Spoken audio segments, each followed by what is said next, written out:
আগামী নির্বাচনে কোন দল ক্ষমতায় আসতে পারে যদি জানতে চান তাহলে সম্পূর্ণ ভিডিওটি না টেনে দেখতে থাকুন। BRAC university of governance and development অর্থাৎ BIGD বাংলাদেশের ভোটাররা কাকে ভোট দেবেন এর উপর দুইটা জরিপ চালায়, যার একটি 8 মাস আগের, অন্যটি সম্প্রতি। তো আমরা আজকে দুইটা জরিপকেই বিশ্লেষণ করার চেষ্টা করব। 8 মাস আগের জরিপে যেখানে 16.3% ভোটার বিএনপিকে ভোট দিতে চেয়েছিল, সেটা বর্তমানে 4.3% কমে 12% নেমে এসেছে।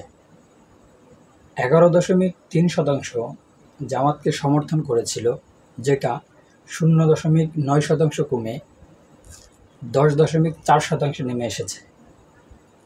এরপরে আসুন, 2.6% ইসলামী দলগুলোর সমর্থন করেছিল, যেটা 1.9% কমে 0.7% নেমে এসেছে। 2% এনসিপিকে ভোট দিতে চায় বলে জানিয়েছিল, যেটা 0.8% বেড়ে 2.8% দাঁড়িয়েছে। 38% মানুষ সিদ্ধান্তহীনতার কথা জানিয়েছিল, যেটা 10% বেড়ে 48% দাঁড়িয়েছে। আর 1.7% উত্তরদাতা ভোট দিতে চান না বলে জানিয়েছে। তবে উত্তরদাতাদের নির্বাচনী এলাকায় কোন দল জিতবে এই প্রশ্নে 38% বিএনপি, 13% জামাত এবং 1% এনসিপির কথা উল্লেখ করেন।